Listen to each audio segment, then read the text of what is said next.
This is my entire collection. 40 years of buying and selling, expansion and contraction, bulk and focus. Here's how I got to now, as we tore through all of my cards.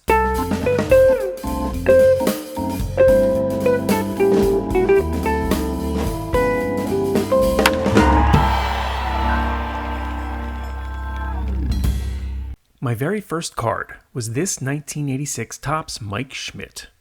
A friend of my dad pulled it out of a pack. Well, he actually pulled two of them out of the same pack. And so he gave one to me, just for being a kid. The autograph would come much later. Like many of you, I grew up in the junk wax era, and 1987 was the big year when baseball cards were everywhere. I collected a 1987 Topps set, a set that I still have today, by buying packs at gas stations and trading with friends. I collected complete sets more or less through the 1994 strike. Not wanting to give the players any more money or attention, I switched to vintage cards in 1994 and 1995. Vintage then, meaning Phillies cards from the 1970s. No more packs for me after 1994. When the strike ended, I bought the Topps Phillies team set each year, through 1998 when I went to college and all my cards went up in my parents' attic. When college was over and my professional career started, I slowly reassembled my collection, album by album and box by box, over many visits to my childhood home. I even bought a Mike Schmidt rookie on eBay for $38 as a graduation present to myself. By about 2006, I had all my cards in one place again and resumed buying Phillies team sets each year. But by then, eBay had become a massive card marketplace. So in addition to the new cards, I used to search weekly for Phillies Topps Lot, and picked up lots of cards that way, mostly vintage from the 60s and 70s, for pennies each. 20 cards for $3 kind of thing. And bit by bit, I pieced together my vintage team sets going back to the post-war return of Bowman and the appearance of Topps in 1952. I got more serious around 2015 when I really focused my collection and sold off a lot of the extra pieces. No more 5-row boxes of junk wax doubles, no more partial sets, and because I was well into my earning years, I had more disposable income to spend on frivolities, like baseball cards. The pandemic for me wasn't a revisiting, it was an acceleration. There was never a year I didn't pick up at least the current year's Phillies team set, but during the COVID card boom, I realized that I had all these little holes in my collection, a card missing here or there from team sets, mostly high numbers and big rookies. So I got to work targeting the missing cards. I started this channel in 2023 when I had more or less complete Phillies team sets from 1948 Bowman through to the modern day, and was just starting on the pre-war stuff. For the last 2.5 years, the bulk of my collecting has been the targeted acquisition of pre-war Phillies cards. And here we are now, 40 years after my first card, the 1986 Topps Mike Schmidt, and 40 years of my life as a collector, laid out on a table. It's a bit sobering. Nearly every card is a story and a moment in my life. Apart from the junk wax sets I collected as a kid, all of the other complete sets have been acquired and completed in just the last few years, many of which have been documented on earlier episodes of the channel. Check out my collection flip playlist for more details. As it stands today, I have complete sets, EX or better, of 1980 Topps, 83 Topps, 84 Fleer, 85 Topps, and Donruss, 86, 87, 88, and 89 Topps, 89 Upper Deck, 89 Bowman, 90, 91, 92, 93, 94, 95, 97, and 98 Topps, 2000, 2001, and 2003 Topps. That's 22 complete sets. It's not a full run, and I've got my eye out for the 96, 99, and 2002 sets.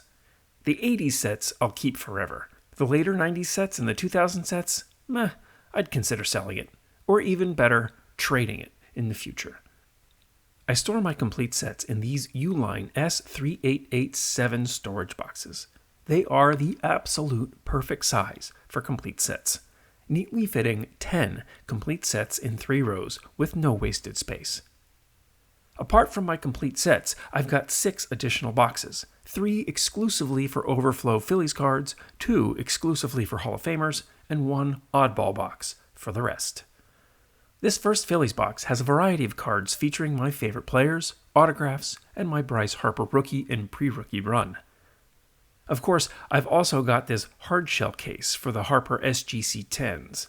I'm not sure this case adds any real protection, but it's here until a better idea comes along. I identify my boxes not through any crude writing, but with cards taped to them. An excellent use of otherwise worthless junk wax cards, like these Topps Big cards. I've got another box where I throw all my vintage cards that have been upgraded. 50s and 60s era cards that used to be the prize of my collection, but have creases and other small defects. There are some 67 high numbers in there, and some other non-Phillies vintage cards that I've picked up along the way. I store them in reused card savers. Theoretically, I'd be happy selling or trading these cards as well. I had a guy offer me 50 cents a card once, and I turned him down. I'm not sure what my price is, but it wasn't that. So in the box these stay, for now. I've got a third Phillies only box that has all the doubles from the later top sets that have come my way over the years. These are non-Hall of Fame cards that otherwise didn't make it into the albums.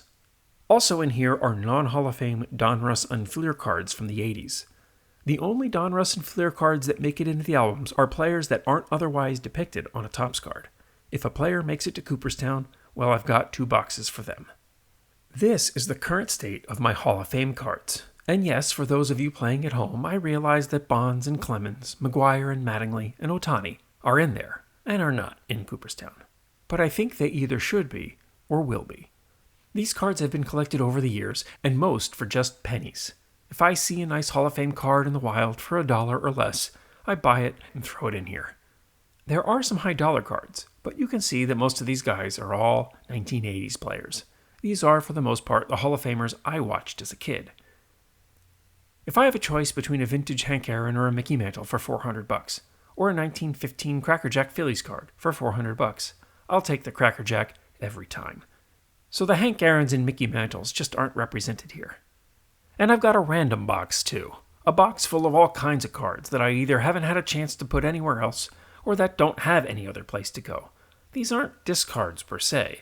There is some interesting stuff in here, like these old collectabooks, some 1994 Ted Williams collection cards, some Conlins, a complete 2000 Upper Deck Legends set, and some basketball cards moonlighting as baseball cards. And finally, my pride and joy, the albums. They are team sets in chronological order from 1886 to 2026. Mostly complete, but I'm still working on the early stuff. I keep interesting stuff in the covers to help identify, and cards in the spine from the eras represented. Album 1 is the early stuff, running from 1886 to 1959. Album 2, covered by an autographed Jim Bunning photo, is the 60s and the 70s. Album 3, covered by some oversized Topps cards, is the 1980s and 90s. Album 4 is the 2000s and teens, including some ticket stubs from the days when tickets were a thing. And finally, Album 5, which is the last few years, the Bryce Harper era. This last little album is full of oddball and overflow Mike Schmidt cards. This photo on the front, my mother took that photo. Back in the 1980s, the Phillies used to host a photo night at the Vet, where you could go on the field and take pictures of and with the players. I met Mike Schmidt that night, and my mom got some nice photos. But that's not all. I've got this plaque that was given to me as a gift that had 8 card slots in it, into which I chose these cards to represent the Phillies' all-time greats, and finally, my autograph shelf. When you lay it out, it looks like a lot, but I really don't think that it is. There were times where I had more cards, but I am happy with where the collection is today. In the coming weeks, we'll dig down a little more specifically into each entity, and document and discuss the stories of those individual cards. And I even plan to attempt to count them, so I know exactly how many cards there are in the collection. And I plan to do a video where I do my best to value the collection as a whole. But those are other stories. Thanks for watching. Help support the channel with the purchase of a custom card box divider made to your exacting specifications. Send me an email at philliesbaseballcards@gmail.com to talk about how.